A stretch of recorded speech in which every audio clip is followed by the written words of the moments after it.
Mustafa Muhammad. Allahumma salli ala Muhammad wa ali Muhammad. Allahumma salli ala Muhammad Wa ala alihi wa sahbihi wa man tabi'ahum bi ihsanin ila yaumidin, amma ba'd. Ma'asyiral muslimin rahimakumullah dimanapun berada, kita bersyukur pada kesempatan malam hari ini kita bisa bersua kembali dalam keadaan sehat walafiat, dalam keadaan Allah membukakan pintu-pintu hati kita untuk mengenal Allah SWT dengan sempurna melalui kitab sucinya. Pertemuan kita pada malam hari ini meneruskan surat Al-A'raf, surat yang ke-7. Malam ini kita akan baca dan bahas ayat 31 sampai 35. Ayat 31 sampai 35. Dan karena malam hari ini Ustadz kita, Ustadz Safi Saleh, tidak bisa hadir, istri beliau lagi di rumah sakit. Beliau menemaninya dan insya Allah nanti di akhir pertemuan kita doakan istri beliau supaya diberikan kesembuhan dan sembuhan yang sempurna, diberikan kekuatan lahir dan batin. Oleh sebab itulah Bapak Ibu yang ingin membaca kitab sucinya atau mushafnya, silakan membuka surat yang ke-7, surat Al-A'raf, ayatnya 31 sampai 35. Mari kita masuk ke screen. Ada Ustaz Tony, Ustaz. Ada Ustaz Tony ya? Ustaz Tony bisa bantu Ustaz Tony? Ya, Afwan Ustaz. Assalamualaikum Ustaz. Ini Mas. Ya, Waalaikumsalam. Di mana? Di rumah atau di jalan? Masih di tol Ustaz, izin. Oh, masih di tol, berarti nggak bisa ya. Ya. Jadi kita masuk ke screen untuk baca bersama-sama ya. Atau iya. Siap.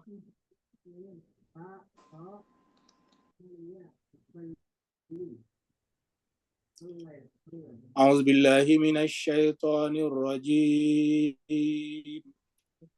Bismillahirrahmanirrahim. A'udzu billahi minasy syaithanir rajim. Bismillahirrahmanirrahim. Ya bani Adam khuzu zinatakum inda kulli masjid. Ya bani Adam khuzu zinatakum inda kulli masjid. Wa kulu washrabu wa la tusrifu innahu la yuhibbul musrifin. Wa kulu washrabu wa la tusrifu innahu la yuhibbul musrifin. قل من حرم زينة الله التي أخرج لعباده والطيبات من الرزق قل من حرم زينة الله التي أخرج لعباده والطيبات من الرزق قل هي للذين آمنوا في الحياة الدنيا خالصة يوم القيامة. قل هي للذين آمنوا في الحياة الدنيا خالصة يوم القيامة.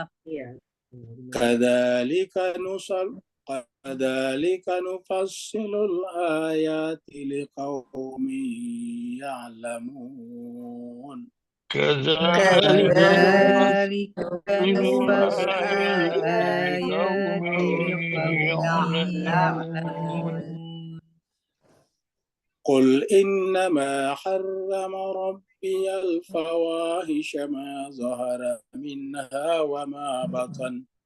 قل إنما حرم ربي الفواحش ما ظهر منها وما بطن والإثم والبغي بغير الحق وأن تشركوا بالله والإثم والبغي بغير الحق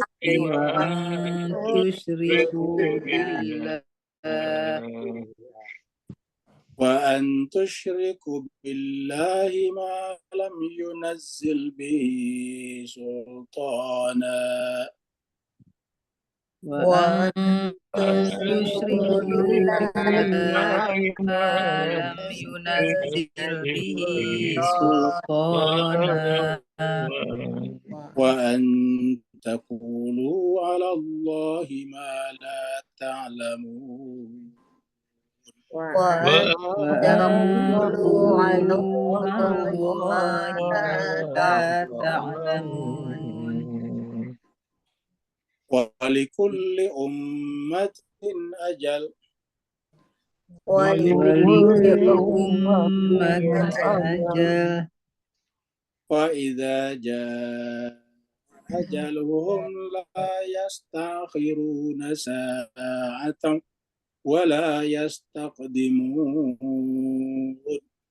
فإذا جاء أجلهم لا يستأخرون ساعة ولا يستقدمون يا بني آدم إما يأتينكم رسل منكم يقصون عليكم يا بني آدم يأتينكم رسل منكم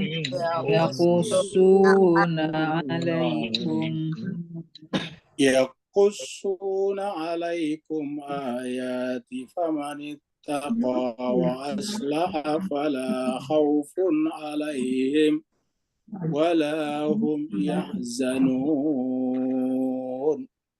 يقصون عليكم آياتي فمن اتقى وأصلح فلا خوف عليهم ولا هم يحزنون صدق الله العلي العظيم صدق الله العظيم اللهم صل وسلم وزد وبارك على رسول الله وآله الأطهار على رسول الله وآله الأطهار اللهم صل على محمد اللهم صل على محمد.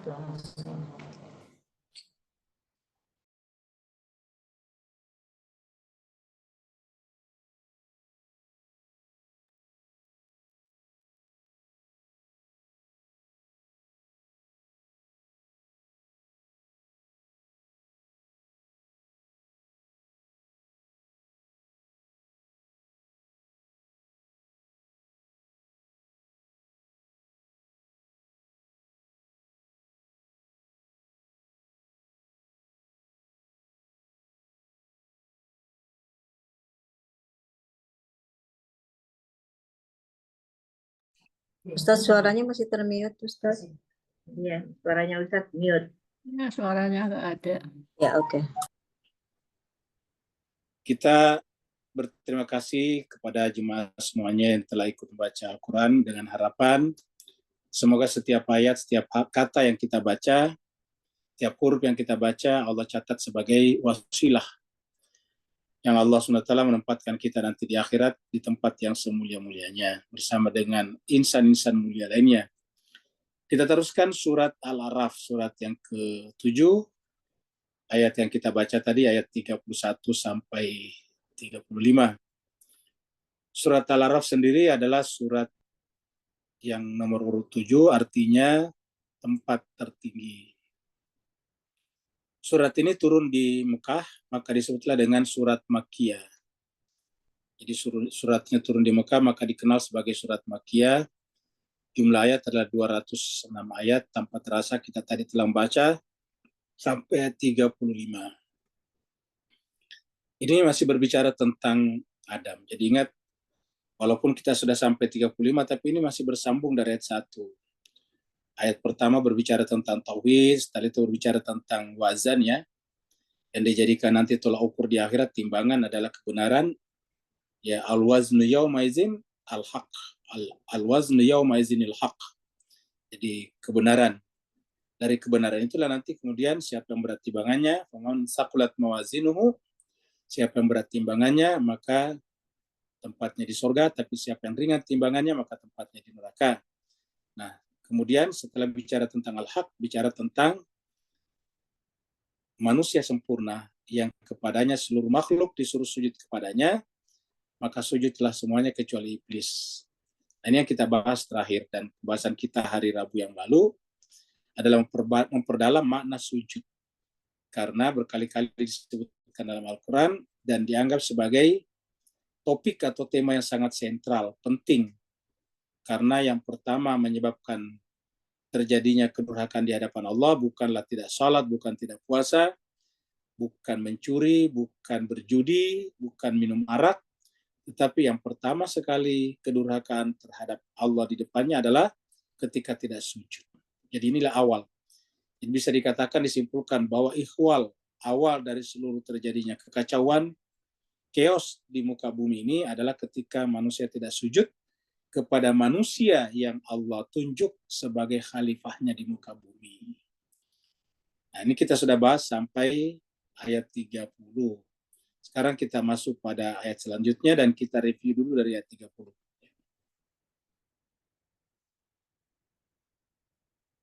Jadi nanti setelah Allah SWT menurunkan kita di muka bumi dengan konsep seperti tadi, maka kemudian manusia terbagi dua.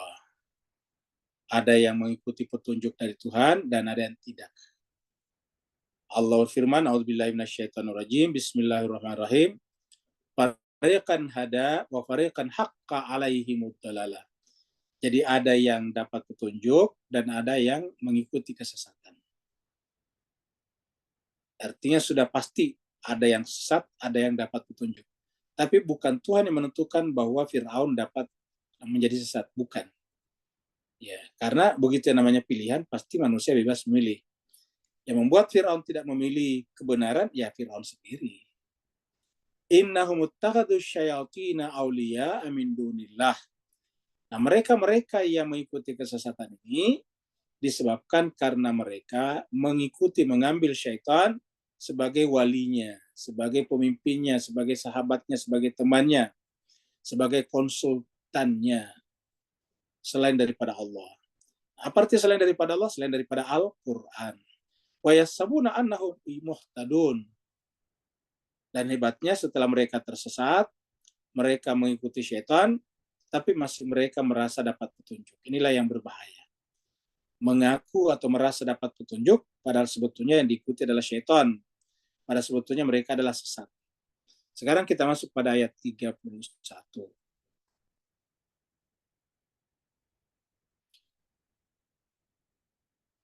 Ingat jemaah sekalian berbahagia, di dalam Al-Quran itu disebutkan tentang penutup aurat, dan yang sempurna itu adalah di dalam salat.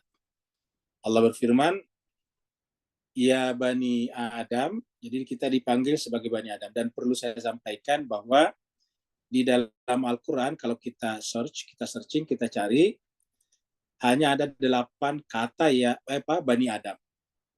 Jadi hanya ada 8 kata Bani Adam kalau kita searching. Tetapi hanya dari 8 itu, 5 diantaranya ada di surat Al-A'raf. Jadi surat Al-A'raf ini memang luar biasa. Jadi kata Bani Adam di surat Al-A'raf itu ada 5 diantaranya. Kita sudah bahas juga sebelumnya, ini sudah beberapa. Nah, sekarang dipanggil lagi, ya Bani Adam, wahai Bani Adam. Jadi kalau kita lihat, nanti kita lihat di sini. Kalau kita tulis di sini Bani Adam, ya, kita lihat tulis ini, Bani Adam. Ya. Nah, di sini kita menemukan hanya ada 8 ini. Ya. 8. Dari 8 ini, satu di surat Al-Maidah, ini Al-Maidah, surat Al-A'raf 1, Al-A'raf 2, Al-A'raf 3, Al-A'raf 4, Al-A'raf 5. Jadi kita lihat 5. Baru kemudian Al-Isra dan surat Yasin. Nah, kita lihat. Jadi 5 diantaranya surat Al-Araf. Kita berjumpa di Al-Araf pertama kali di ayat 26. Ketika Allah berfirman, ya Bani Adam, qad anzalna alaikum libasan. Kemudian 27, ya Bani Adam, la yaftinanakum syaitan. Kemudian sekarang 31, ya Bani Adam, khuzu zinatakum. Nanti 35 masih ada, ya Bani Adam, imma yatanakum rusulun. Dan terakhir, surat Al-Araf 172, jauh. Wa id akhadha rabbuka mim bani Adam min zuhurihim. Ini ayat yang sering kita bahas, yaitu ketika Allah bertanya, alastu birabbikum. Ini adalah Bani Adam juga. Nah, jadi dari 8 ini, 8 ini. 8 ayat yang mengandung kata Bani Adam, 5 diantaranya ada di surat Al-Araf. Salah satu sekarang kita baca ini. Ya Bani Adam, wahai Bani Adam, khuzu zinatakum inda kulli masjidin. Wahai Bani Adam, khuzu, ambillah. Ambillah zinatakum, perhiasanmu. Zina itu perhiasan. Apa itu perhiasan? Ya selain daripada tubuh kita, semua perhiasan. Jadi semua dalam kehidupan kita ini adalah perhiasan. Bahkan tubuh kita pun juga sebetulnya perhiasan. Jadi gunakanlah perhiasan kalian, makanya kalau kita beribadah dengan tubuh kita juga. Tidak boleh menggunakan tubuh orang lain saja. Jadi ya Bani Adam khuzu zinatakum. Ambillah, gunakanlah zinatakum, perhiasan kalian. Inda, pada saat kulli masjidin, setiap kali kalian sujud. Masjid itu adalah, kita sudah bahas, masjidun, tempat sujud. Pada pembahasan kita hari Rabu, waktu berbicara tentang sujud, nah kita sudah lihat bahwa ada hadis-hadis mengatakan tentang dijadikan tanah itu sebagai masjidun wa tuhuran, masjidan wa tuhuran. Masjid dan alat untuk bersuci. Masjid itu artinya tempat sujud. Jadi bisa dikatakan bahwa secara harafiah, secara zahir ya, paling gampang, setiap kita mau sholat, gunakanlah pakaian yang baik. Jangan terbalik, ketika berjumpa dengan orang, pakai pakaian yang baik. Begitu berjumpa dengan Tuhannya, pakai ala kadarnya. Ya. Seakan-akan lebih menghormati manusia daripada Tuhannya. Jadi, ya Bani Adam, wahai Bani Adam, kalau Bani Adam dipanggil itu terbatas menunjukkan kemuliaan. Jadi yang dipanggil itu orang mulia, makhluk mulia. Makhluk yang dimuliakan Allah di atas makhluk-makhluk yang lain. Karena kalian mulia, maka muliakanlah zat yang memuliakan. Kita mulia bukan karena kita. Kita mulia karena Allah memuliakan kita. Maka muliakanlah dia, Allah, zat yang memuliakanmu. Dengan cara apa? Dengan cara menunjukkan keindahanmu pada saat setiap akan sujud. Khuzu zinatakum inda kulli masjidin. Itu yang paling zahir, yang paling nampak, yang paling gampang kita lihat. Yang lebih di dalam adalah bahwa masjid itu kapan saja. Karena konsep pembahasan kita selama ini, masjid atau sujud itu adalah mengakui bahwa Allah memilih insan sempurna di antara kita yang kepadanya Allah mengamanahkan ajarannya, dan sujudnya kita kepada Allah dibuktikan, ditandai dengan sujudnya kita kepada manusia atau insan yang dipilih tersebut. Dalam hal konsep kita, yang pertama dipilih adalah Adam sebagai manusia sempurna.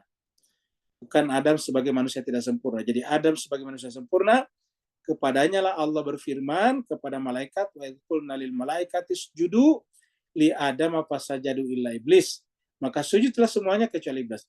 Jadi kata sujud di sini adalah setiap saat, anytime, keadaan apapun, kita menerima, berwilayah kepada Allah melalui menerima dan berwilayah kepada manusia suci, insan kamil yang Allah pilihkan untuk kita. Jadi setiap saat kita harus berwilayah kepadanya. Nah, artinya bahwa dalam menjalankan wilayah atau sujud kepada Allah melalui manusia sucinya, yaitu gunakanlah yang terbaik di antara apa yang kalian miliki. Gunakanlah perhiasan kalian. Apa itu nanti perhiasan? Kita lihat. Jadi perhiasan ini ada, kita lihat ya. Nanti kita lihat di sini nih. Ya. Kita mulai dulu dari surat 17 ayat 70 tadi, kan ada surat Al-Isra yang menunjukkan bahwa kita dimuliakan. Allah berfirman, walaqad karramna bani Adam. Dan sungguh kami telah memuliakan anak cucu Adam. walaqad karramna bani Adam. Wa hamalnahum, dan kami angkut, maksudnya dimudahkan dia beraktivitas, fil barri, di daratan, wal bahri, dan di lautan. Wa razaqnahum, dan kami berikan kepada mereka rezeki, minat thayyibat, dari yang suci-suci, yang baik-baik. Wa faddalnahum ala katsirin mimman khalaqna tafdila, dan kami muliakan manusia itu lebih daripada makhluk-makhluk yang lain. Jadi bukan hanya sekedar karam, tetapi juga faddal. Karam di sini, ya, kata karam itu dimuliakan, kalau faddal diutamakan. Faddal itu diutamakan, didahulukan. Jadi Allah mendahulukan manusia daripada makhluk-makhluk yang lain. Mimman khalaqna tafdila. Ya. Nah, jadi ini menunjukkan bahwa kita manusia, Bani Adam adalah makhluk yang suci, yang mulia, yang dimuliakan Allah. Dua di sini, karamna dan faddalna. Ya. Kemudian kita lihat surat Yasin. Surat Yasin kita lihat sini. Alam ahad ilaikum ya Bani Adam. Bukankah kami telah mengambil ahad? Nah, jadi di sini diceritakan bahwa Bani Adam itu mulia kalau dia memegang teguh ahadnya. Ahad. Janji untuk berwilayah kepada manusia yang Allah pilih untuknya. Namanya ahad. Jadi maka dikatakan alam ahad ilaikum. Bukankah kami telah berahad kepada kalian, ya Bani Adam, wahai Bani Adam. Allah ta'budu syaitan, agar tidak menyembah syaitan. Ingat pembahasan kita tadi surat Al-Araf. Ya, Allah ta'budu syaitan, agar jangan mengikuti syaitan. Ya, jangan menyembah syaitan. Selain daripada berwilayah kepada insan suci, berarti hakikatnya syaitan. Jadi Allah ta'budu syaitan, innahu lakum aduwwun mubin, karena semuanya syaitan itu bagi kalian adalah musuh yang nyata. Innahu lakum aduwwun mubin. Sungguhnya ya syaitan itu bagi kalian semuanya ya aduun mubin, musuh yang nyata. Jadi bahwa di luar yang berwilayah kepada manusia itu ada yang baik, ya, tetapi tetap dalam dirinya punya potensi untuk mendeviasi, memalingkan kita dari kebenaran. Orang kita anggap baik tapi bukan manusia suci, suatu saat setelah banyak orang menyukainya, biasanya menggunakan kebaikan orang untuk kepentingan pribadi dan kelompoknya. Itu sering terjadi. Maka dikatakan innahu lakum aduwwun mubin. Sungguhnya syaitan itu bagi kalian adalah aduwwun mubin, musuh yang nyata. Jadi jelas ya. Nah, dengan demikian kita harus gunakan perhiasan. Apa perhiasan? Nah, kita lihat di sini nih. Ya, tadi kita lihat di sini. Ya. Perhiasan itu diantaranya kita bisa lihat misalnya di dalam Al-Araf 172, ya. Maaf, Al-Araf 35 ya, ini nanti kita ketemu 35, 31, 35 ya. Ya. Ini ada ya. Jadi apa namanya? Perhiasan-perhiasan itu ada ya. Zinatakum ya. Jadi nanti kita akan diminta oleh Allah SWT untuk selalu menggunakan hal yang baik itu ya. Apa saja yang ada di muka bumi ini adalah pada dasarnya adalah perhiasan ya.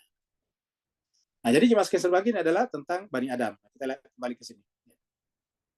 Jadi ya Bani Adam khuzu zinatakum inda kulli masjidin wa kulu, dan makanlah. Wa kulu, makanlah, washrabu, dan minumlah. Kita sudah bahas dulu bahwa kulu washrabu itu dua pengertiannya juga. Pengertian zohirnya dan pengertian batinnya. Pengertian zahiriyahnya adalah makan, minum, seperti kita memasukkan makanan di mulut kita itu makan, minum, masukkan air dalam mulut kita itu minum. Tetapi makna batinnya adalah jiwa kita juga butuh makanan dan minuman, dan itu adalah ilmu pengetahuan. Maka wakulu washrabu, makan dan minumlah. Wasrifu, jangan berlebih, jangan melampaui batas, jangan melanggar. Di dalam makan dan minum jangan melanggar. Kalau berpengetahuan, walaupun pengetahuan itu sifatnya abstrak, tidak kelihatan, tapi tetap kita tidak boleh melanggar. Apa artinya tidak boleh melanggar? Harus melalui cara yang benar, melalui pintunya. Kalau tidak, berarti namanya berlebihan, melampaui batas. Nah, secara zahir, makan dan minum apa saja jangan melampaui batas. Sekarang, tidak pernah ada diskusi tentang makanan dan minuman, ketimbang atau kecuali zaman-zaman akhir ini, di mana kita punya Google Search, di mana kita punya media sosial, setiap saat kita mencari tentang hal-hal makanan kita sekarang ini. Sehingga banyak orang yang berpantang kepada makanan-makanan tertentu dan sebagainya. Itu tentu saja tidak ada masalah. Karena kita sampaikan dulu bahwa selama makanan itu tidak dilarang, berarti kan statusnya mubah. Mubah artinya boleh. Halal. Halal itu bukan berarti wajib dimakan. Halal artinya boleh dimakan. Jadi ingat, halal itu bukan berarti wajib dimakan. Halal itu artinya boleh dimakan. Mubah. Itu halal. Nah, pada saat kita makan dan minum ini, kata Allah, makan dan minumlah apa saja. Yang pentingnya melampaui batas. Karena ternyata melampaui batas inilah yang menyebabkan kesehatan terganggu. Kata melampaui batas di sini dua. Melampaui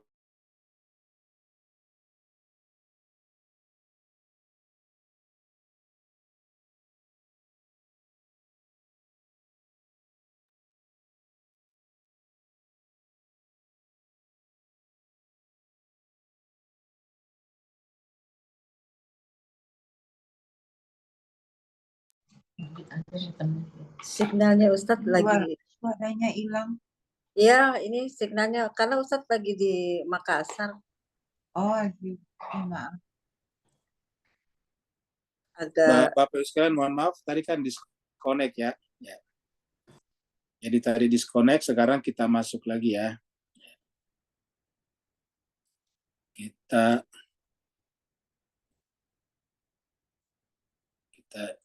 share lagi dulu screen-nya. Ya, jadi sekarang kita sudah muncul lagi di layar ya. Sekali lagi mohon maaf tadi disconnect ternyata ya. Nah, jadi kita kembali kepada makanan dan minuman secara zahiriyah tadi. Jadi sekarang kan banyak orang berpantang dan sebagainya. Kenapa berpantang? Karena pernah berlebih di situ. Jadi kata-kata wakulu washrabu wala tusrifu, makan dan minumlah tapi jangan berlebih-lebihan. Makna tusrifu di sini israf adalah bisa berarti lebih dari batas, bisa juga lebih daripada limit, lebih daripada iritnya. Jadi kalau kita berlebih-lebihan irit dalam makanan bisa menimbulkan masalah juga. Karena sebetulnya tubuh kita membutuhkan seluruh unsur makanan. Seluruh makanan yang Allah siapkan sebetulnya kita butuh unsur-unsurnya. Tetapi tadi jangan melampaui batas. Jadi kalau kita ingin belajar tentang tentang diet atau diet, ya sebetulnya inilah dietnya nih. Inilah dietnya. Kenapa? Makan dan minum apa saja tapi jangan berlebih. Apa saja. Minum kopi katanya bagus, tapi kalau berlebih nggak bagus juga. Minum teh katanya bagus, tapi kalau berlebih tidak bagus juga. Makan manis perlu, makanya kalau kita puasa itu langsung makan manis, langsung kuat. Jadi artinya manis itu perlu bagi tubuh kita. Tapi kalau berlebih bisa jadi masalah. Begitulah seterusnya. Makan daging kita butuh hewani, tapi kalau berlebih masalah juga.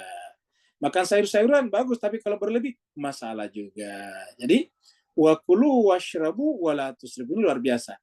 Jadi menurut saya, jemaah sekalian, Bapak Ibu, Tuan dan Puan, dimanapun berada, kalau selama ini mengikuti diet-diet ya silakan.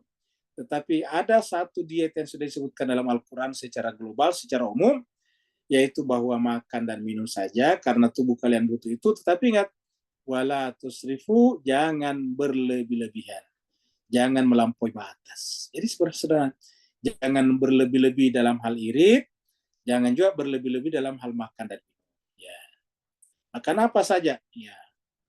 Semuanya, kalau semuanya dalam bentuk tawazun itu artinya di tengah-tengah, seimbang ya, tawazun seimbang, selalu seimbang, maka itu sangat bagus karena tubuh kita butuh keseimbangan. Kita misalnya irit sekali makan garam sampai tidak makan garam, maka itu gampang haus.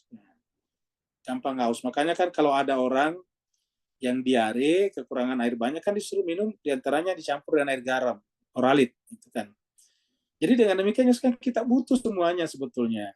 Cuma tadi ini kata-katanya, la tusrifu. Jadi ingat ini. Ya. Kalau kita terlalu kurang, terlalu irit, jangka panjangnya bermasalah juga. Ya. Masalah juga. Jadi terkadang ada orang yang takut kepada gula darah, ternyata meninggalnya misalnya gara-gara yang lain misalnya. Ada saja seperti itu. Jadi sebab itulah kulu, makanlah, washrabu, minumlah, wala tetapi jangan tusrifu berlebih-lebihan. Saya kira ini cukup anunya. Al-Quran luar biasa. Ya. Jauh sebelum ilmu pengetahuan makanan ditemukan sekarang kan sudah canggih ilmu makanan. Ya. Ilmu gizi, ilmu nutrisi, Al-Quran sudah bicara seperti ini. Jadi makan dan minumlah, tubuh kita butuh unsur hewani, juga butuh unsur nabati. Tubuh kita butuh unsur-unsur yang bersifat fruktosa, tapi butuh juga unsur-unsur yang lain. Jadi tubuh kita butuh semuanya. Kalau tidak ada satu yang kurang, terjadi ketidakseimbangan, terjadi ada sesuatu yang berkurang dan akhirnya kemudian tidak berjalan dengan semestinya. Innahu la yuhibbul musrifina. Ditutup dengan kata-kata ini sederhana, tetapi Allah mengatakan sungguhnya dia, kata-kata di sini dia Allah, la yuhibbu tidak mencintai. Jadi kata-katanya ini jelas, tidak mencintai, ya, tidak menyenangi, tidak menyukai ini. Tidak menyukai al-musrifun, orang yang berlebihan. Ya. Jadi wala tusrifu, jangan berlebih-lebihan, jangan melampaui batas, karena sungguhnya dia Allah tidak suka kepada orang berlebih-lebihan. Jadi walaupun kita rajin tadabbur, walaupun kita rajin sholat, puasa, dan baca doa, tapi kalau kita berlebih-lebihan dalam makanan dan minuman, Allah tidak sukainya. Jangan pikir, oh saya pasti disukai Allah. Kenapa? Saya sudah rajin sholat, saya sudah rajin puasa, saya sudah rajin berdoa. Jangan. Kenapa? Allah mengatakan, masalah makanan pun berlaku kata-kata hubnya Tuhan ini. Hub ini, kata yuhib itu dari kata hub, cinta. Jadi termasuk Allah tidak mencintai orang yang makan tanpa batas, minum tanpa batas. Ya.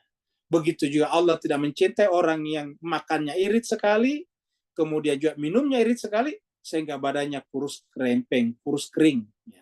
Tidak boleh seperti itu. Sekali lagi, tubuh kita harus tawazun, harus seimbang. Tubuh kita harus tawasud, berada di tengah-tengah. Ya, tidak boleh berlebih gulanya, tapi tidak boleh berkurang juga. Tekanan darah juga tidak boleh berlebih, tapi tidak boleh kurang. Seperti itu juga. Ya, asam kita, asam urat kita juga tidak boleh berlebih, tidak boleh berkurang. Pokoknya harus tawazun. Dan kalau kita mencari satu persatu jenis makanan macam-macam, berat juga. Ya, bayangkan kita kan tidak mungkin lagi menghafal semua jenis makanan. Ini yang unsur-unsurnya ini. Nah, Al-Quran memberikan memberikan clue, memberikan jalan yang paling simpel, yaitu makan dan minum saja. Tetapi ingat, jangan berlebih-lebihan. Ya. Karena kalau berlebih-lebihan, Allah tidak suka. Innahu la yuhibbul musrifin. Dia Allah tidak suka, ingat, tidak cinta. Jadi kalau bapak, ibu-ibu, tuan-tuan, puan-puan ingin dicintai Allah, maka dalam hal makanan dan minuman juga, jangan sampai berlebih-lebih. Jangan makan dan minum berlebih-lebih. Oleh sebab itulah, kalau ada yang mengatakan Islam itu hanya mengatur salat, puasa, zakat, haji, itu tidak benar. Allah mengatur semua aspek kehidupan kita, termasuk makanan dan minuman. Tidak ada agama seperti ini. Di mana makanannya hambanya diatur, minumannya hambanya diatur, semuanya diatur. Supaya apa? Sebagai bukti Allah mencintai kita semuanya. Tadi dalam surat Al-Isra tadi, laqad karramna bani Adam. Kita lanjut.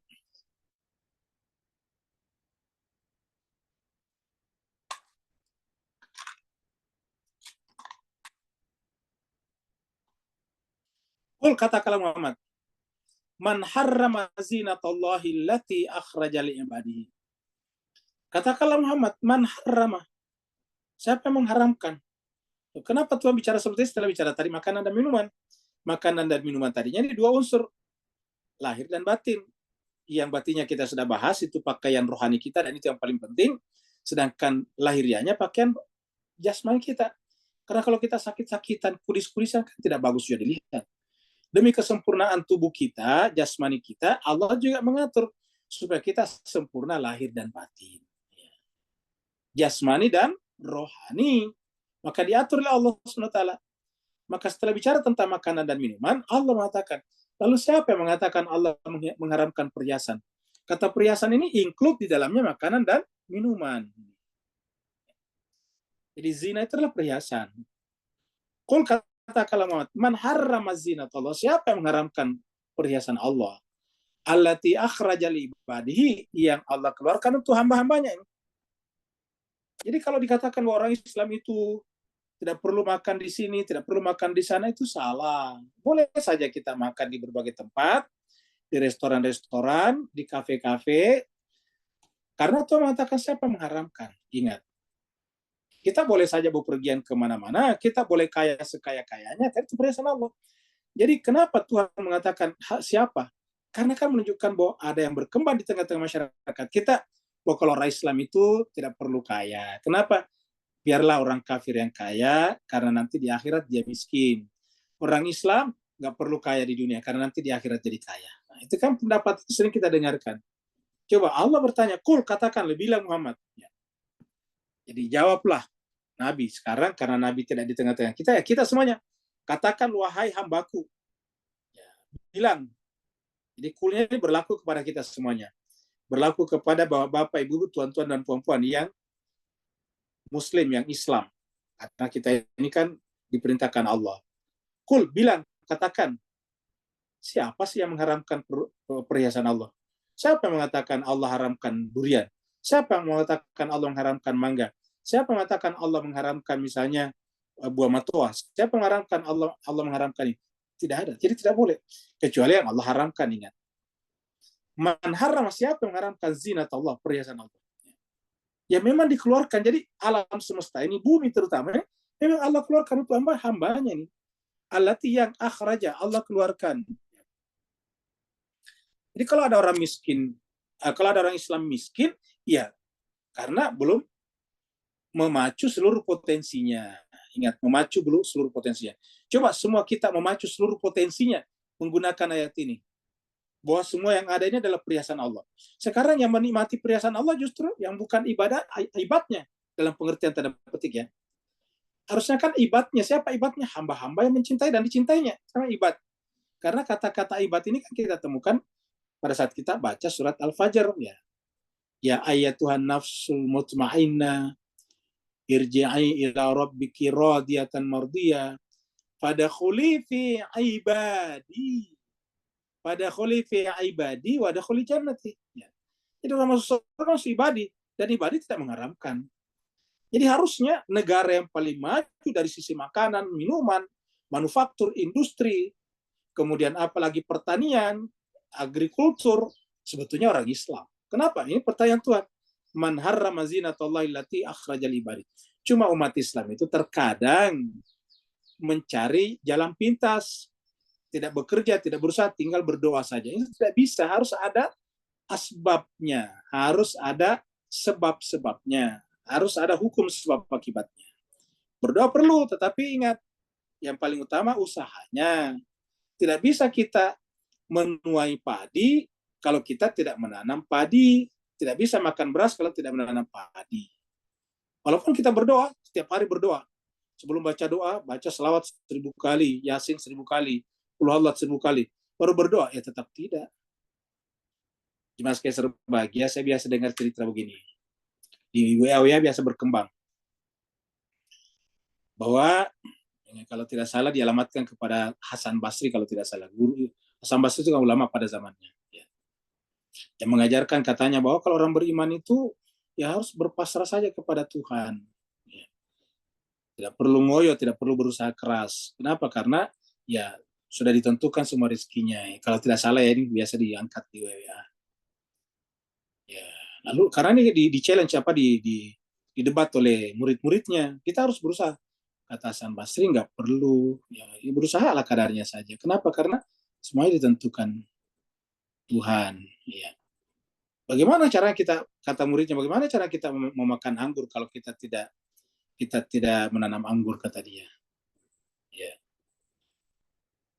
Lalu kemudian tiba-tiba ada muridnya Hasan Basri yang baru datang dan membawa anggur, ya, dihidangkan kepada gurunya, ya, berikan kepada gurunya Hasan Basri.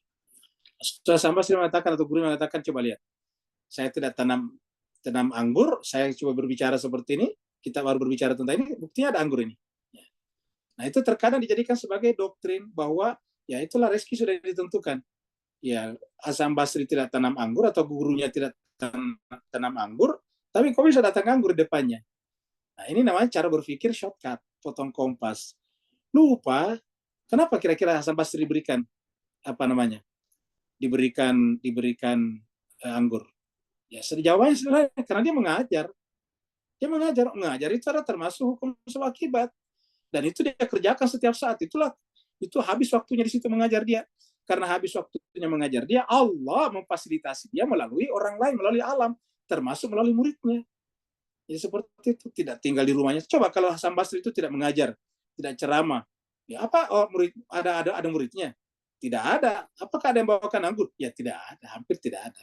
Jadi terkadang dia katakan bahwa Hasan Basri tidak bekerja. Ya memang tidak bekerja sebagai petani anggur. Ya, yang penting tadi kita bicarakan harus bekerja. Karena dalam bekerja itu nanti ada namanya saling memberi. Contohnya misalnya, kita kan harusnya pergi ke kebun untuk menanam anggur, untuk menuai anggur kan? Ya. Apakah orang yang tidak menanam anggur tidak bisa makan anggur? Jawabannya boleh.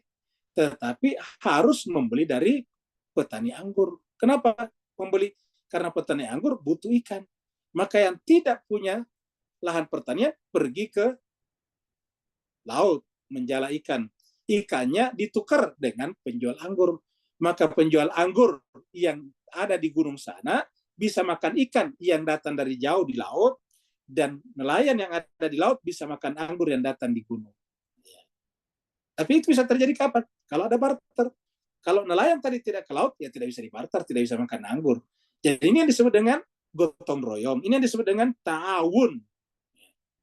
Ta'awanu alal birri wat taqwa wala ta'awun alal ismi. Jadi harus bekerja.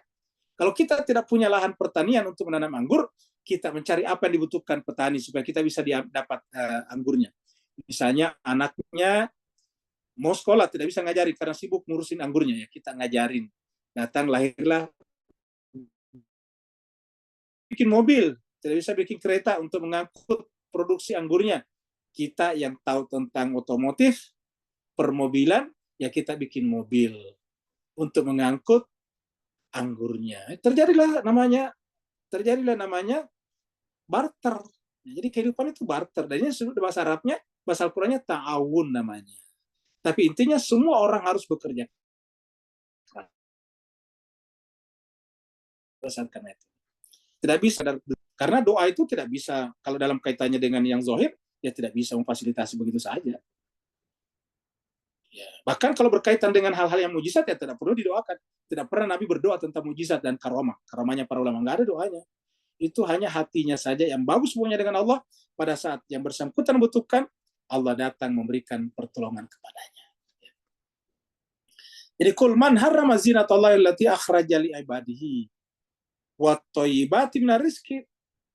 Zinatullah, dan ada satu lagi wa thayyibati minar rizqi, rizki yang suci yang baik. Ya. Nah, pertanyaan apa saja itu yang masuk kategori zinatullah atau zinatullah? Nah, kita lihat di sini. Ya, surat Al-Kahfi. Surat 18 ayat 7. Sekaligus tadi menjelaskan tentang ya Bani Adam tadi. Ya, di ayat 31. Inna ja'alna ma alal ardi. Sungguhnya kami menjadikan ma apa-apa alal ardi yang ada di muka bumi zinatan, perhiasan. Ingat tadi. Jadi apa saja yang ada di bumi? Termasuk emasnya, uraniumnya, litiumnya, tanah jarangnya. Kan ada sekarang namanya tanah jarang, rare earth. Ya. Jadi ada tanah jarang namanya sekarang.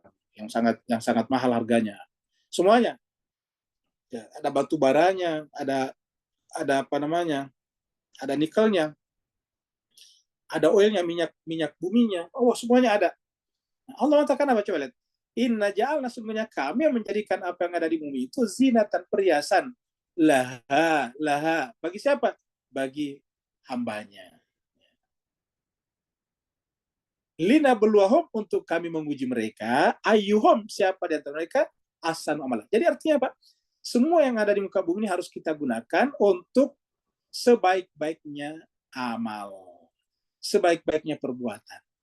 Jadi berdasarkan ayat ini kita harus mengambil semua yang ada di muka bumi ini. Untuk apa? Untuk kita gunakan sebagai wasilah, fasilitas untuk melakukan sebaik-baiknya amal. Ahsanu amala. Linabluwahum ayyuhum ahsanu amala. Jadi kalau di dalam surat Al-Mulk cuma dikatakan bahwa kami ciptakan mati dan hidup untuk menguji siapa yang paling baik amalnya. Nah, ujiannya itu melalui zinatullah, perhiasan Allah. Dan dalam surat Al-Mulk cuma dikatakan alladzi khalaqal mauta wal hayata liyabluwakum ayyukum ahsanu amala. Kalau di sini inna ja'alna ma'alal ardi zinatan laha linabluwahum, untuk kami menguji kalian ayyuhum, siapa di antara kalian ahsanu amala. Jadi tidak bisa dikatakan terbaik amalnya kalau tidak punya harta benda. Coba bagaimana kita tahu orang itu pelit ataukah dermawan kalau tidak punya harta benda? Ya susah kan? Banyak orang bercita-cita yang mau dermawan karena masih miskin. Begitu kaya, oh pelitnya tidak keturunan. Ada seperti itu. Kenapa?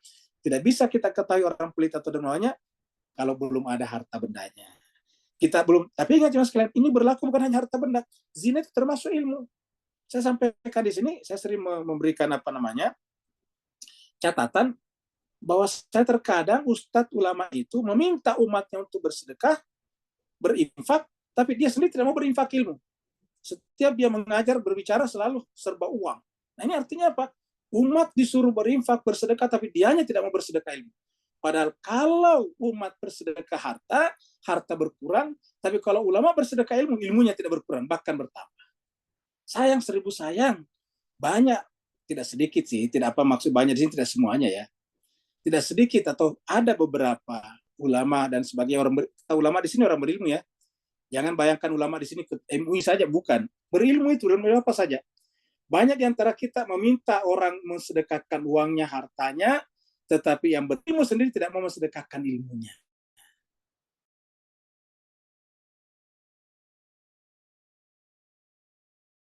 Yang dibicarakan adalah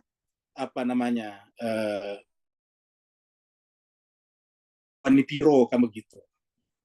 Berapa bayarnya? Ini banyak terjadi bahkan dalam agama. Oh, ketika dia berceramah memberikan dorongan, siapa yang bersedekah sekian akan dapat sekian. Siapa yang tapi dianya sendiri tidak menyamalkan hadis itu ataukah dorongan itu. Kalau ustadz atau ulama mendorong umatnya untuk bersedekah dengan fadilah-fadilah yang datang dari hadis-hadis Nabi dan Al-Quran, maka yang harusnya pertama kali menjalankan fadilah itu adalah ulama sendiri.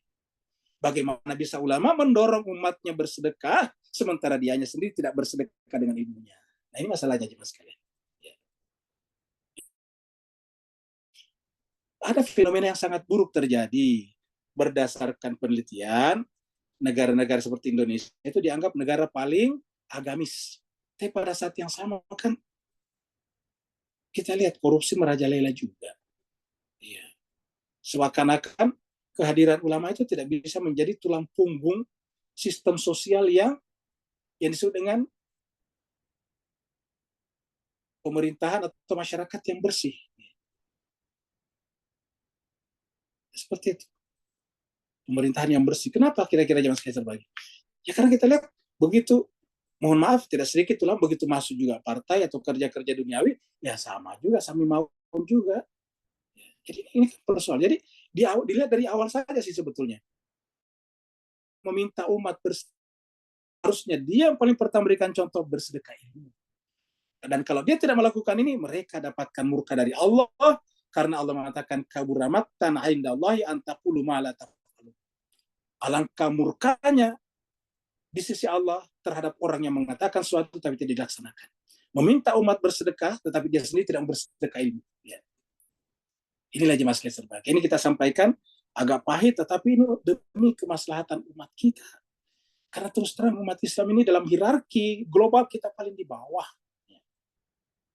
Kalau kita akan lihat paling banyak ustadznya, ulamanya ada di mana-mana. Ya. Nah jadi Al-Quran mengatakan nama alal ard, sungguhnya kami menjadikan ma'alal ardi zinatalah linabluwahum, untuk kami menguji mereka. Ayyuhum ahsanu amala. Siapa di antara mereka yang paling baik amalnya?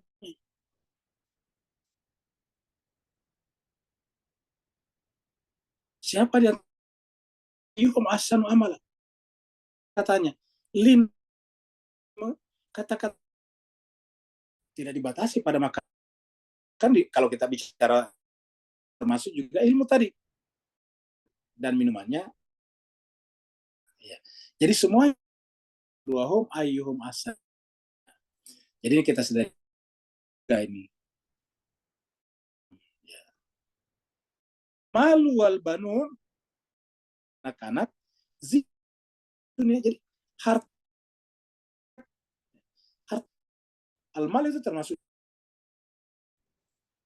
ya, ilmu di sini masuk di sini. Karena ilmu itu kan bahwa kalau kita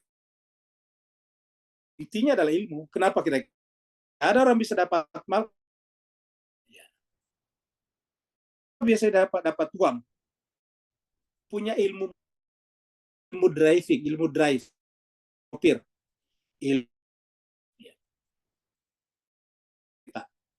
Kalau di kereta, ya tidak bisa dapat. Itu punya ilmu memandu gereja. Orang pemain bola sepak, apa baharanya? Karena dia punya ilmu sepak. Ilmu bola sepak. Ya. Dari segala-galanya adalah ilmu. Ilmu itu kalau disedekahkan, itu dia bertambah. Bahkan ilmu itulah menjaga manusia. Nuna zinatul hayati. Harta benda dan anak-anak itu dunia. Perhiasan kehidupan. Jadi untuk kehidupan dunia, ingat. Hidup di dunia dan karena itu. Berhenti di sini. Karena beluakum ayyuhum ahsanu amalanya atau solehat. Al-Baqiyatu yang tinggal di sisi Allah dan secara bahasa al-baqiyah itu dari kata baqa, yang tetap. Yang tetap itulah jadi al-baqiyah yang melahirkan nilai yang baik ya soleh itu solehat. Al-Baqiyah dikatakan sebagai Al-Quran masih hidup yang tersisa. Al-Baqiyah khairun indara di sisi Tuhan kalian. Khairun indar sebagai sawab milik wahai impian yang paling baik. Impian yang paling baik, sawab yang paling baik, baqiyatus salih. Mana baqiyatus salih ini? Al-malu wal ban. Tidak bisa kita dapatkan kalau kita tidak punya al-banun, dan karena digunakan di dunia saja sehat.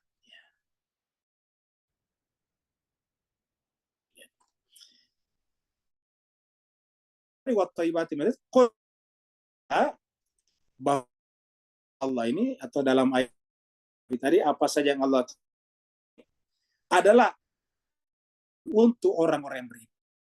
Untuk orang beriman, perhatikan ini. Surat Al-Araf ayat 32. Katakanlah, jawablah. Hiya, apa hiyanya di sini? Hiyanya di sini kembali kepada zinatullah. Katakanlah bahwa zinatullah itu adalah untuk lilladzina amanu, orang beriman. Jadi kalau ada mengatakan bahwa orang beriman itu nggak perlu kaya-kaya amat di dunia, nanti di akhirat dia akan kaya. Biarlah yang kaya di dunia orang kafir, kan di akhirat dia miskin. Ini jelas prinsip ini bertentangan dengan Al-Quran. Jadi orang Islam itu harus jadi kaya, harus jadi kreatif. Ya. Bayangkan sekarang jemaah sekalian berbahagia. Pesawat itu hanya didominasi atau dimonopoli oleh dua, Boeing dan Airbus. Harusnya kan semua bisa mengembangkannya. Ya. Harusnya umat Islam masuk di sana. Ya. Kenapa kira-kira Israel bisa merajalela di Timur Tengah? Karena dia didukung oleh ilmu pengetahuan dan teknologi yang canggih yang disalahgunakan. Makanya Al-Quran mengatakan harusnya itu untuk orang beriman. agar digunakan untuk kemaslahatan, bukan seperti Israel. Ya, seperti Amerika menciptakan pesawat siluman seperti misalnya F-22 Raptor itu atau ke F-35, tetapi kemudian digunakan untuk membombardir orang-orang, coba. Kota-kota, pengungsi-pengungsi, sekolah-sekolah, rumah sakit, coba lihat. Kenapa? Karena ini jatuh ke tangan orang lain. Harusnya kan jatuh ke tangan orang beriman seperti ayat ini. Kul katakanlah iya, semua yang ada ini sunatullah adalah untuk orang beriman. Tapi kenapa orang tidak terima dapatkannya? Ya, orang beriman cuma di masjid, kerjanya berdoa. Tidak melakukan hukum sebab akibat. Ya. Bapak, ibu-ibu, tuan-tuan, puan-puan. Saya ingin mengetuk sedikit kesadaran kita yang terdalam. Coba kalau kita rajin, misalnya dapat uang bangun masjid, kira-kira siapa yang bakal jadi kaya? Ya penjual bahan bangunan kan? Nah, siapa penjual bahan bangunan di antara kita? Kebanyakan bukan orang kita. Jadi semakin banyak kita membangun fisiknya masjid, semakin membawa uang itu ke tempat lain. Istilah ekonomi terjadi capital flight dari Muslim community kepada non-Muslim community. Terjadi capital flight. Modal itu lari keluar.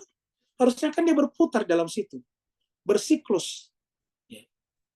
Tapi ini tidak terjadi. Coba kalau masjid digunakan untuk belajar dan belajar. Memacu kreativitas anak-anak di masjid itu. Menjadikan masjid sebagai center of excellence. Pusat keunggulan. Wah, itu luar biasa. Dan itu yang dijadikan Nabi pada awal masjid dibangun. Akhirnya apa yang terjadi sekarang? Bayang kita kalau orang Islam itu pakai baju koko, nongkrong di masjid, ya, pegang tasbih saja. Apakah itu salah? Tidak salah. Tapi harusnya dia juga cakap, terampil dalam melakukan artikulasi intelektual. Cakap juga di dalam mengkomunikasikan pikirannya dengan bahasa-bahasa ekonomi, sosial, politik, filsafat, logika, dan sebagainya. Seperti ulama-ulama tempo dulu. Sehingga dia cakap berbicara tentang komputer, tentang macam-macam. Nah, harusnya seperti itu. Kenapa ini Tuhan mengatakan? Kul katakanlah iya. Zinatullah itu adalah lilladina amanu, untuk orang beriman, kata ayat ini. Jadi kalau ada mengatakan bahwa dunia itu untuk orang kafir, ini jelas bertentangan dengan ayat ini. Jadi bapak-bapak, ibu-ibu, tuan-tuan, perempuan, catat ayat ini, surat Al-A'raf ayat 32. Allah menolak orang yang berkata bahwa dunia hanya untuk orang kafir. Ini jelas ini. Hiyanya di sini kembali kepada zinatullah. Zinatullah di sini tadi kita sudah lihat di sini. Ya. Ini dari surat Al-Kahfi. Ayat 7 tadi ini. Inna ja'alna ma'alal ardi, apa saja yang ada di muka zinatan. Perhiasanlah bagi orang beriman. Perhiasan Allah untuk orang beriman. Lina beluahum, untuk kami uji mereka ayyuhum ahsanu amala. Jadi jelas.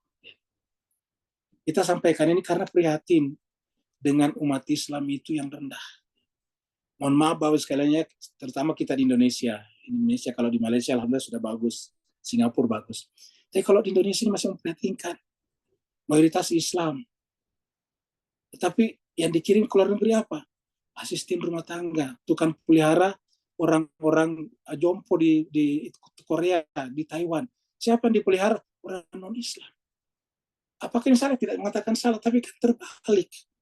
Jadi orang-orang pakai jilbab, orang muslimah di sana, kerjanya dengan bayaran gaji standar. Jadi inilah bayangan kita sekarang. Ya. Kalau menggunakan bahasa yang lebih kasar, umat Islam sekarang jadi budak-budaknya orang lain. Ya. Kita tidak menyalahkan saudara kita orang Islam, bukan. Ini introspeksi kepada diri kita umat Islam.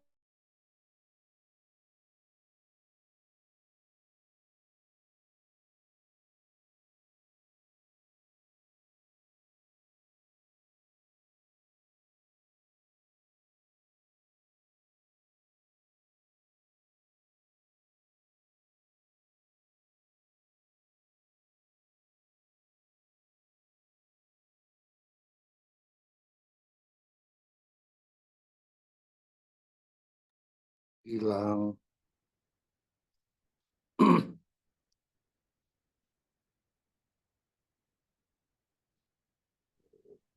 Hilang Ustaz.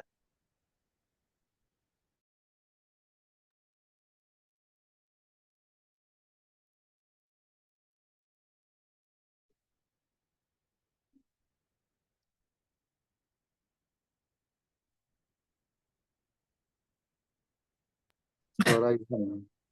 Ya, ditunggu ya Pak. Disconnect Oh, nih Ustadznya. Ya.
Halo, Bapak Mas Ibu, mohon Yusuf. maaf tadi ya disconnect-nya cukup lama ya.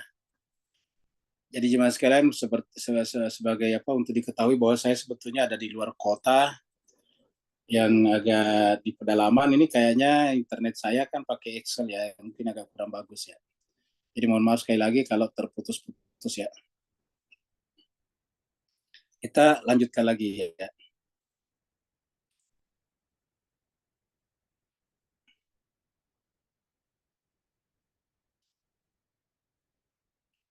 Jadi Bapak Ibu sekalian ya kita lanjut lagi ya. Mudah-mudahan koneksinya biasanya kalau di pedalaman Excel kurang bagus ya. Yang bagus kalau di pedalaman adalah Telkomsel, tapi sayangnya punya saya cuma Excel. Nah, jadi jemaah sekalian mari kita teruskan ya. Jadi ini jelas Tuhan mengatakan kul man harrama zinatallahi allati akhraja li ibadi. Allah menjawab kul hiya lil ladzina amanu, untuk orang beriman fil hayatid dunia. Jadi perhatikan ini. Jadi memang untuk kehidupan dunia kita. Fil hayatid dunia, ini dia kehidupan dunia. Di akhirat ada lagi khalisatan nih. Khalisatan yaumal kiamati. Jadi ada juga. Jadi orang beriman itu harusnya dunia akhirat ini. Orang beriman ini adalah dunia akhirat ini. Dunia dan akhirat ini. Ini kiamat kan hari akhirat. Jadi ini orang beriman itu dunia akhirat. Orang beriman. Orang beriman itu adalah fid dunia fil hayati dunia khalisatan yaumal kiamat. Dan ini sejalan dengan doa sapu jagat kita. Doa kita Rabbana atina fid dunia hasanatan wa fil akhirati hasanatan wa qina adzabannar. Jadi saya kira jelas Mas sekalian ya. Kadzalika nufasilul ayat liqaumi ya'lamun.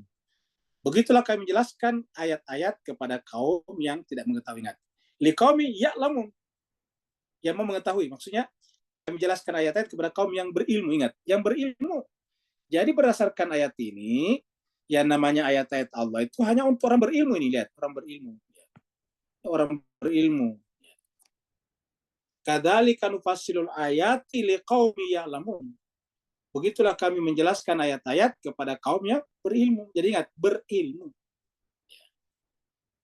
Kita lanjut lagi.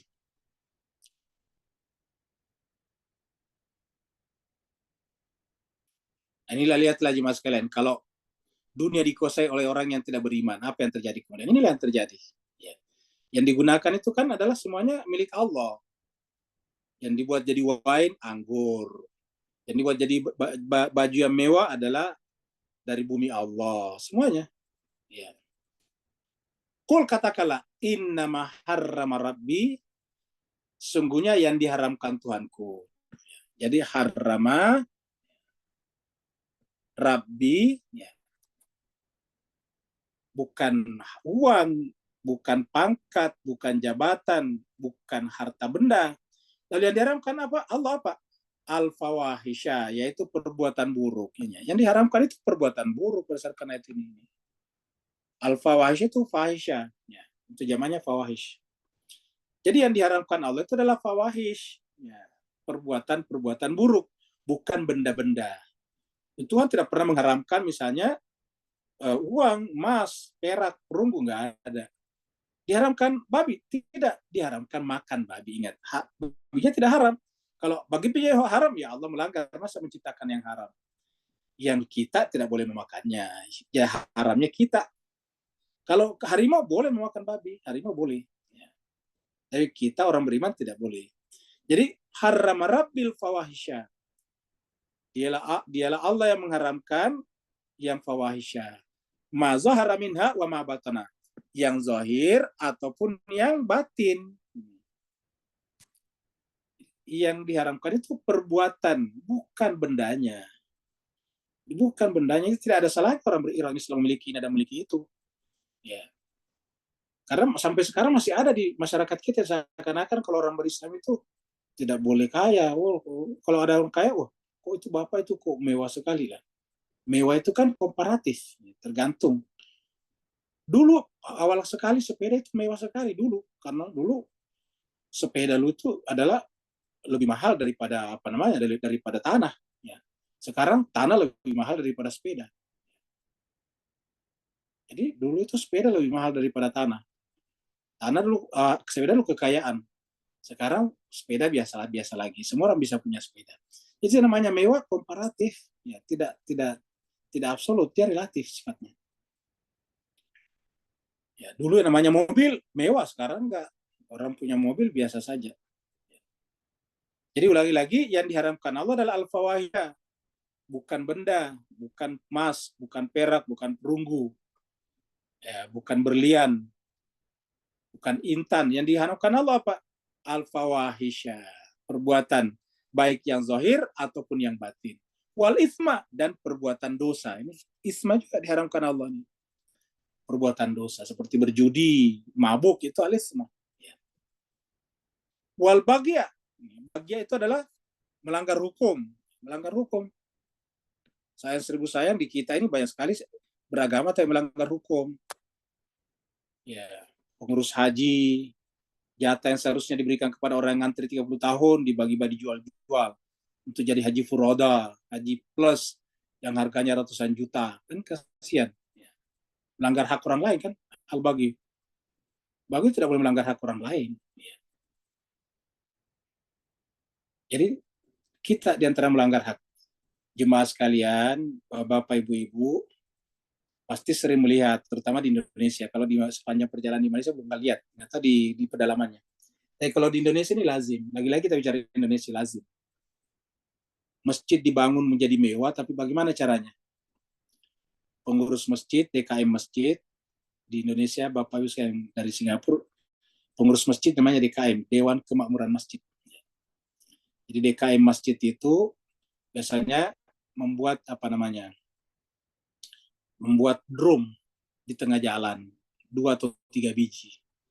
Di tengah jalan itu duduklah orang yang menggunakan jalah, meminta-minta sumbangan kepada orang lewat. Satu, secara edukatif ini jelas tidak bagus. Karena mengajari kita umat Islam sebagai peminta-minta. Jadi kita memang bukan diajari kreatif, diajari meminta-minta. Meminta-minta. Makanya jemaah sekalian mohon maaf kalau di grup kita itu grup tadabbur, kalau ada pengumuman sebaiknya nggak usah pakai rekening di bawahnya, itu mengajari kita meminta-minta. Mulailah dari memberi tanpa diminta, ulamanya memberi tanpa diminta, umatnya memberi tanpa diminta, supaya jangan kita diajari meminta-minta. Karena ini edukasi yang sangat buruk, itu meminta-minta. Ya. Melahirkan nanti mental menunggu. Ya. Meminta-minta menunggu, pasif. Sedangkan kalau memberi kita aktif. Nah gitu. Jadi harusnya kita ajarkan umat itu adalah memberi, bukan meminta-minta. Ya. Seperti itu. Nah jadi kita simpan drum di tengah jalan. Pertama sudah melanggar tadi minta-minta. Yang kedua, carikan ayatnya. Ada nggak ayat yang membolehkan berdiri di tengah jalan? Secara agama, hukum positif juga, undang-undang negara manapun, boleh tidak orang di tengah jalan berdiri, apalagi simpan drum? Jawabannya tidak ada.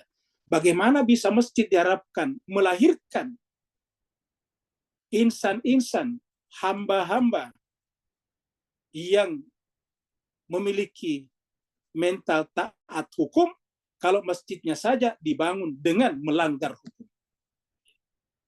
Suara saya agak keras sedikit, Pak, sengaja. Karena ini adalah otokritik namanya kepada umat Islam. Ya, kalau saya bukan Islam, nggak berani juga, nanti rumahnya dibakar. Nah, jadi kita sampaikan bahwa ini otokritik.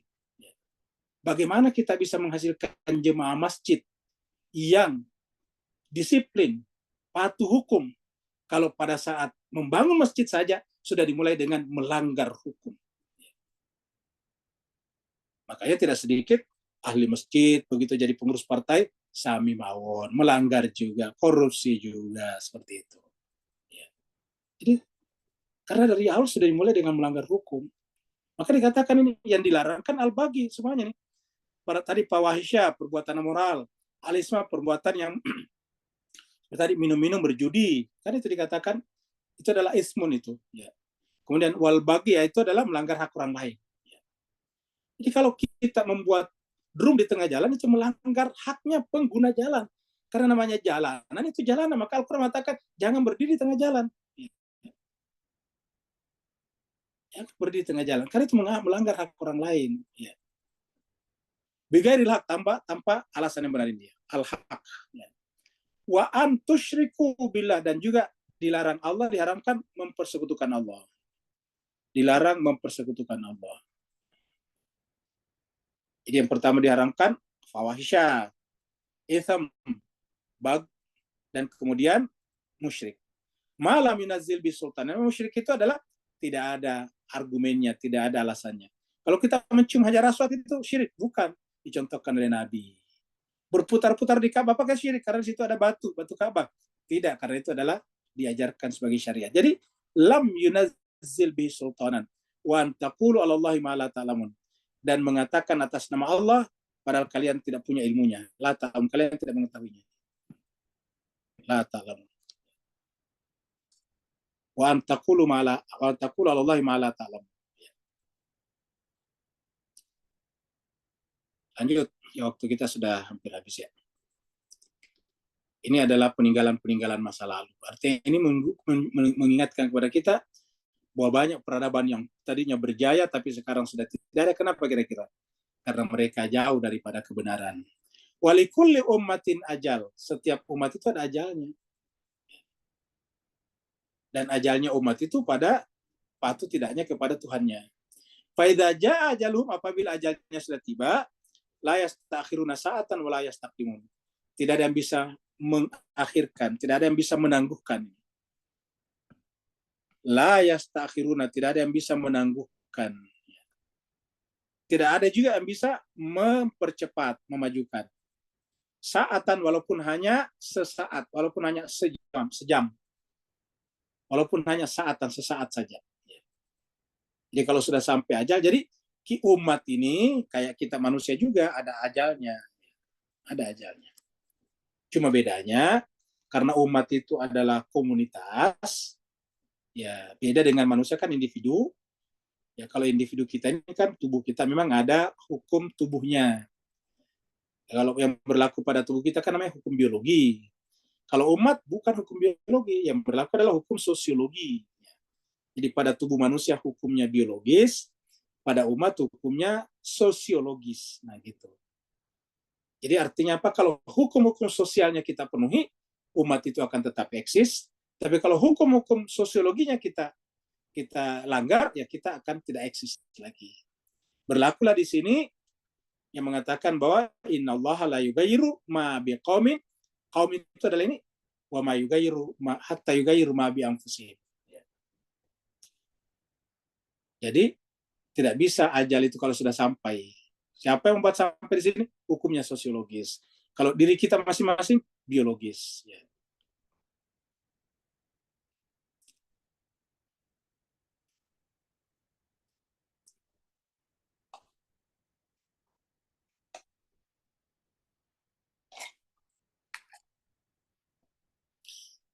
Terakhir, ya Bani Adam. Tadi permulaannya ya Bani Adam. Sekarang akhirnya ya Bani Adam. Wahai Bani Adam, anak cucu Adam manusia. Imma ya'tiyannakum rusulun minkum yaqussuna alaikum ayati. Apabila mana ya'tiyannakum datang kepada kalian. Siapa yang datang? Rasulun, seorang rasul atau rasul-rasul. Apabila rasul-rasul datang kepada kalian, dan rasul itu minkum dari kalangan kalian sendiri, dari kita manusia, apa yang dilakukan rasul itu? Yaqusun alaikum ayati, ingat. Jadi rasul-rasul itu menjelaskan ayat-ayatku. Ingat lagi Bapak sekalian, berkali-kali kita temukan yang disampaikan rasul itu kitab suci. Ya. Ini menyebabkan kita melakukan tadarus dan tadabbur terus-menerus. Yang lain itu hanya pendukung-pendukung saja. Yang lain itu hanyalah tambahan-tambahan saja, perluasan saja. Tapi semua rasul datang apa? Yakusuna alaikum ayati, membacakan. Yakusu itu menceritakan. Jadi ada kata yatluna, ya, yatluna ayati atau utlu ma'uhya, sampaikan apa yang diwahyukan. Di tempat lain dikatakan yatlu, ya, huwaladzi ba'atsa fil ummina rasulan minhum yatlu ayati. Yakusuna, menjelaskan, menceritakan alaikum kepada kalian ayati. Jadi yang dibicarakan apa? Ayat-ayatku, kata Tuhan. Baru diceritakan kepada manusia. Coba lihat tadi itu, karena ini berkembang di masyarakat. Dunia untuk orang kafir, akhirat untuk orang beriman. Padahal bertentangan tadi dengan surat Al-A'raf ayat 32 atau 33 tadi. Bertentangan dengan Al-Quran. Tapi dipelihara terus-menerus. Sama misalnya wanita diciptakan dari tulang rusuk. Adam diceritakan terus-menerus dan ada di umat Islam. Padahal tidak ada di Quran. Itu adanya di perjanjian lama. Ya. Itu adanya di perjanjian lama, jemaah sekalian berbahagia. Ya, kita ada di sini perjanjian lama. Coba kita lihat. Ya. Ini. Holy Bible ini. Ya. Bisa kita lihat di sini kitab Kejadian. Kita mundur sini. Ini manusia jatuh dalam dosa. Ini. Di sini nih. Ya. Ya, ini adalah berikutnya lagi sebelumnya, ya. Dan di sini manusia dan Taman Eden. Nanti di sini nih diceritakan nih, ya. Baru disitulah nanti diceritakan tentang apa namanya, tentang bahwa nih coba lihat. Ya. Tuhan Allah mengambil ini kitab Kejadian pasal 2 ayat 15 ini. Ini Kejadian 2 di atas pasal 2 ayat 15. Tuhan Allah mengambil manusia itu dan menempatkannya dalam Taman Eden untuk mengusahakan dan memelihara taman itu. Dan seterusnya, ya kita teruskan lagi ke bawah. Nah, Tuhan Allah berfirman. Ini ayat 18, masih Kejadian pasal 2. Tidak baik kalau manusia itu seorang diri saja. Tidak baik kalau manusia itu seorang diri saja. Aku akan menjadikan penolong baginya yang sepadan dengan dia. Lalu Tuhan Allah membentuk dari tanah segala binatang hutan dan segala burung di udara. Dibawanya lah semuanya kepada manusia itu untuk melihat bagaimana ia menemaninya. Dan seperti nama yang diberikan manusia itu kepada tiap-tiap makhluk yang hidup, demikianlah nanti nama makhluk itu. Manusia itu memberi nama kepada segala ternak, kepada burung-burung di udara, dan kepada segala binatang hutan. Tapi baginya sendiri ia tidak menjumpai penolong yang sepadan dengan dia. Lalu Tuhan Allah membuat manusia itu tidur nyenyak. Perhatikan sekalian ini. Lalu Tuhan Allah ini pasal 2 ayat 21 ini. Ya, 21. Lalu Tuhan Allah membuat manusia itu tidur nyenyak. Ketika ia tidur, Tuhan Allah mengambil salah satu rusuk daripadanya. Perhatikan ini. Mengambil salah satu rusuk ini tulang rusuk daripadanya. Lalu menutup tempat itu dengan daging. Dan dari rusuk yang diambil Tuhan Allah dari manusia itulah dibangunnya seorang perempuan. Coba lihat. Jadi ini perjanjian lama, coba sekalian Kejadian. Jadi perempuan itu diambil dari tulang rusuk Adam. Nih. Dan dari rusuk yang diambil Tuhan Allah dari manusia itu, dari Adam itulah dibangunnya seorang perempuan, lalu dibawanya kepada manusia itu. Ya. Lalu berkatalah manusia itu, inilah dia, tulang dari tulangku dan daging dari dagingku. Ia akan dinamai perempuan sebab ia diambil dari laki-laki. Ini kan kalau menurut kita kan bias sebetulnya. Perempuan menjadi subordinat. Dan hebatnya lagi ini diceritakan turun-temurun terus di majelis-majelis orang Islam. Kenapa tidak kembali kepada Al-Quran? Jadi apa artinya? Artinya rasul-rasul itu adalah yaqusun alaikum ayati, supaya jangan terjadi distorsi. Famanit taqa, maka siapa yang bertakwa aslah dan amal saleh, fala khaufun alaihim walahum yahzanun. Siapa yang bertakwa dan beramal saleh, maka tidak ada ketakutan lagi pada dirinya ini. La khaufun alaihim walahum yahzanun. Ya, inilah kebahagiaan. Ayat ini mirip dengan surat Al-Baqarah. Ya, surat Al-Baqarah di sini ya. Ini ayat surat 2, ayatnya 38. Kulna kami berfirman, ihbitu bina, turunlah kalian semuanya, jami'a semuanya. Fa imma ya'tiyannakum, nih, apabila datang kepada kami minni, dariku hudan, petunjuk. Kalau tadi Rasul, faman tabi'a hudaya, siapa mengikuti petunjukku, fala khauf, ini hudaya itu kan Al-Quran. Siapa mengikuti petunjukku, fala khaufun alaihim walahum yahzanun. Fala khaufun alaihim walahum yahzanun, sama di sini. Fala khaufun alaihim walahum yahzanun, sama. Fala khaufun alaihim walahum yahzanun. Nah, jadi jemaah sekalian, inilah pembahasan kita pada malam hari ini. Ya, waktu kita tinggal sedikit. Sebelum kita tanya jawab, kita doakan dulu zauj, pasangan atau istri daripada Ustaz kita, Ustaz Syafi'i Saleh, yang di rumah sakit. Semoga diberikan kesembuhan dan kesembuhan sempurna. Kita bacakan Fatihah. Ala hadiniya wa likullitin salihah bihaqi Muhammadin wa ali Muhammad. Khusus untuk kesembuhan istri Ustadz kami, yaitu Ustadz Syafi'i Saleh yang sekarang lagi terbaring di rumah sakit. Semoga dengan Al-Fatihah Allah berikan kesembuhan kepadanya. Al-Fatihah mas-salawat. Allahumma salli ala Muhammad wa ali Muhammad. Allahumma salli ala Muhammad wa ali Muhammad. Allahumma salli ala Muhammad wa ali Muhammad. A'udzubillahi minasyaitonir rajim. Bismillahirrahmanirrahim. Alhamdulillahi rabbil alamin arrahmanir rahim maliki yaumiddin. Iyyaka na'budu wa iyyaka nasta'in. Ihdinas siratal mustaqim. Siratal ladzina an'amta 'alaihim ghairil maghdubi 'alaihim waladdallin. Silakan Bapak yang mau bertanya. Assalamualaikum Ustaz. Waalaikumsalam warahmatullahi wabarakatuh. Silakan Pak.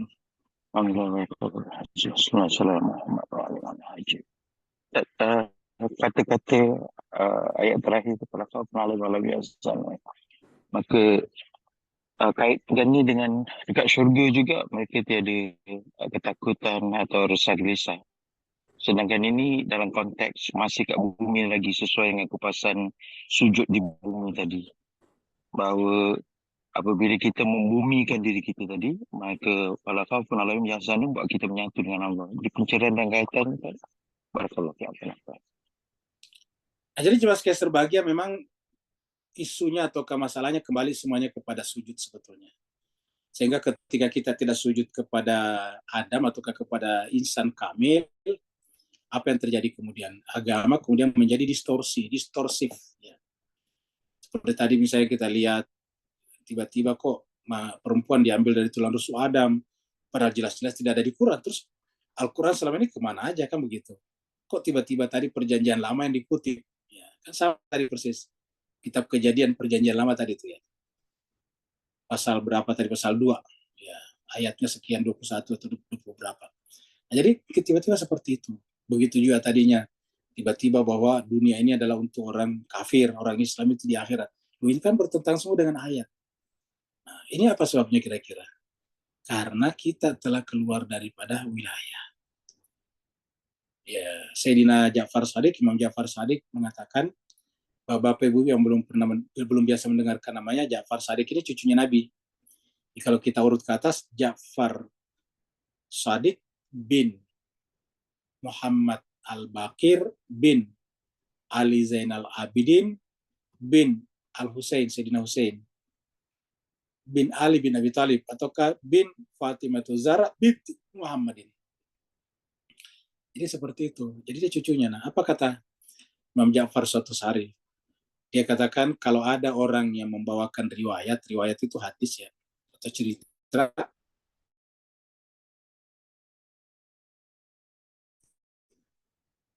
mengatasnamakan kami, lalu tidak sejalan dengan Al-Quran, maka itu pasti bukan dari kami.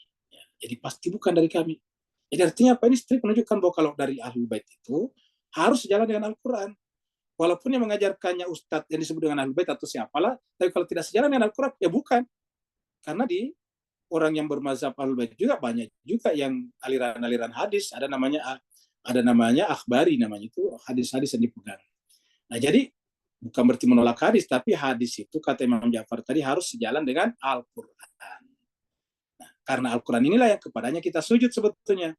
Adam itu adalah pasangan daripada Al-Quran. Insan suci itu adalah pasangan daripada Al-Quran. Jadi sujud kepada insan suci hakikatnya sujud kepada Al-Quran. Sujud artinya berwilayah, mengakui, dan kita akan menjunjung tingginya dalam setiap langkah kehidupan kita. Berikutnya lagi. Kalau di chatroom ada 3 pertanyaan. Baik, kita kalau begitu ke chatroom ya. Ya.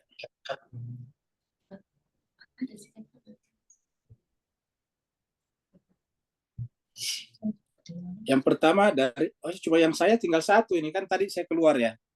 Oh, Jadi yang tersisa di iya. sana tinggal Pak Amzamal ya. Iya, saya bacakannya ini Ustadz dari Baik. Ya, silakan. dari Pak Nawawi, apa perbedaan antara tasrif, israf dengan mubazir? Baik. Jadi cuma saya berbahagia tasrif atau israf tadinya dengan mubazir ya. Jadi cuma saya berbahagia kalau berkaitan dengan mubazir itu berkaitan dengan yang kita beli tapi tidak digunakan. Itu namanya mubazir.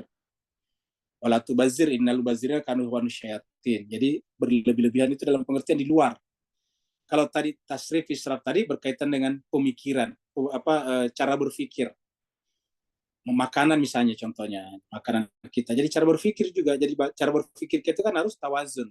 Logika itu membawa kita kepada tengah. Jadi ilmu mantik itu membawa kita ke tengah. Tawazun dan tawasuk. Ya, membawa kita ke tengah. Itu namanya kaitannya dengan israf tadinya. Innallaha la yuhibbul musrifin. Musrif israf. Nah, sedangkan kalau yang berkaitan dengan mubazir berkaitan dengan yang di luar. Misalnya kita dikasih biasa air botolan seorang. Setengah terus ditinggalkan, itu mubazir. Harusnya kalau kita begitu dibawa botolnya aja pergi. Kalau kita tidak bisa habisi dibawa pergi. Nah, seperti itu. Kenapa? Supaya jangan bazir, kan nanti kan orang buang, kan begitu.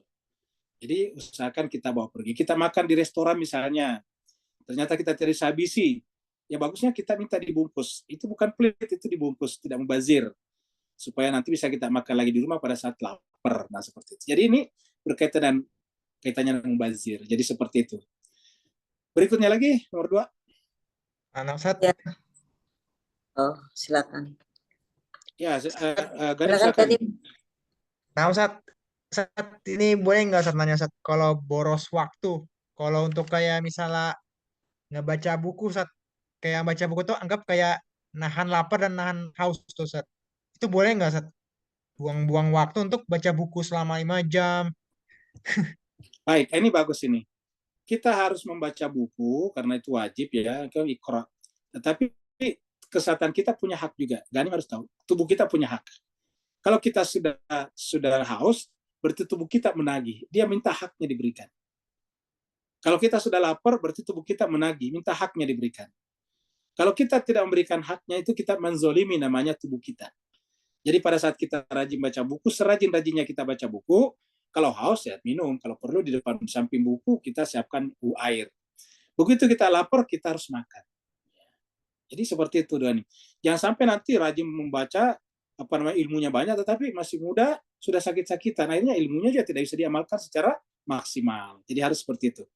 Jadi masing-masing punya haknya sendiri. Ya. Rohani punya hak untuk diberikan belajar dan ibadah. Kemudian tubuh kita punya hak untuk diberi makan dan minum tadinya. Seperti itu. Pertanyaan berikutnya. Pertanyaan berikutnya nomor 2. Ya, dari Mbak Sani, bisa ditarik kesimpulan bahwa yang dimaksud zinatul atau perhiasan itu adalah apa-apa yang menjadi milik kita selama di dunia. Apalagi diterangkan di surat Al-Kahfi ayat 46, harta, benda, dan anak. Dan anak-anak di sini pun tidak terbatas pada zuriat anak-anak yang di Itu lingkungan aja. kita, ya termasukkah? Jadi yang namanya perhiasan ini kalau disebut zinatullah yang bukan milik kita juga. Karena tadi apa saja yang ada di bumi. Nah, harusnya kita usahakan supaya menjadi milik kita agar kita gunakan tadi untuk kemaslahatan dunia akhirat. Ya, seperti itu. Karena kalau kita tidak mengambilnya, diambil orang, digunakan untuk menjajah, kolonialisasi, digunakan untuk membunuh orang, menindas, intimidasi, dan sebagainya. Itu disalahgunakan orang, ya. Supaya tidak disalahgunakan orang, kita gunakan. Coba kalau kita umat Islam yang temukan teknologi pesawat tempur, ya tidak disalahgunakan seperti Israel sekarang, seperti itu. Nah, jadi semuanya adalah perhiasan baik yang kita sudah miliki ataupun yang belum, karena dikatakan tadi alal ardi, di muka bumi. Ya. Kemudian berikutnya dari Pak Amzamal. Terima kasih banyak Pak Amzamal sudah hadir. Ini Pak Jamal ini adalah Bukit Tinggi berdagang di Malaysia, Kuala Lumpur, luar biasa ini. Sekarang lagi di Kuala Lumpur, Ustaz. Oh, sekarang di Kuala Lumpur ya? Iya. Iya. Kalau ingat Pak Jamal, ingat coklat. Terima kasih banyak coklatnya Pak Jamal. Nah, sekarang sangat mendasar sekali kesalahan yang kita buat, ya, betul sekali. Hampir semua masjid di negara kita dibangun dari mendirikan room di tengah jalan, betul sekali Pak Jamal. Saya prihatin dengan ini. Kecuali di Malaysia nggak ada, saya lihat Pak. Ya, berarti memang di Malaysia nggak ada, karena Pak Jamal ini sudah lama tinggal di Malaysia. Ya. Dan saya kira Pak Haji Ahmad Torpedo juga pasti tidak pernah lihat kalau beliau asli di sana. Nggak ada seperti itu di Malaysia. Ini ada, kalau di Indonesia banyak sekali. Ya. Ya, apa mungkin bisa berubah drum ini, Ustaz? Harusnya bisa. Kalau kesadaran ini kita kembangkan, kita tularkan. Ya. Ingat ya Mas Kaiser Bahagia, kita tidak dituntut di akhirat itu kalau tidak bangun masjid. Yang dituntut kalau tidak sujud, ingat. Pertanyaannya Tuhan itu kalau tidak sujud, bukan masjidnya. Karena masjid bisa di mana-mana, di rumah bisa, di kantor bisa, itu di mana-mana bisa. Tapi saya sekarang ngejar-ngejar bangun masjid, jadikan proyek. Orang cari duit dari situ. Karena tadi orang-orang yang cari uang di depan itu pasti dapat persentase itu. Tanya aja kalau dia lihat. Ya. Berikutnya lagi dari Pak Burhan. Ya, pembahasan sujud di atas tanah kemarin. Oh ya, ini hanya sekedar memperjelas. Saya kira terima kasih banyak. Jadi syukurlah kalau memperjelas kemarin tentang sujud. Terima kasih banyak Bapak sekalian atas perhatiannya. Mohon maaf atas segala kekurangannya. Ingat, yang dari Al-Fakir ini bisa benar, bisa salah. Makanya harus dikritisi. Kalau benar diambil, kalau salah ditinggalkan. Kalau dari Al-Quran pasti benar. La raiba fi hudal lil muttaqin. Maka ambillah yang berasal dari Al-Quran, karena dari Al-Quran artinya dari Allah pasti kebenaran. Al-haqqu min rabbik wala takunanna minal mumtarin. Terima kasih banyak atas perhatian Bapak Ibu semuanya. Mohon maaf atas segala kekurangan. Wa'alaikum minkum. Wassalamualaikum warahmatullahi taala wabarakatuh. Waalaikumsalam warahmatullahi Warahmatullahi wabarakatuh. Terima kasih buat Pak Ustaz. Terima kasih Bu Ayu. Bu Ririn. Semangat. Warahmatullahi wabarakatuh.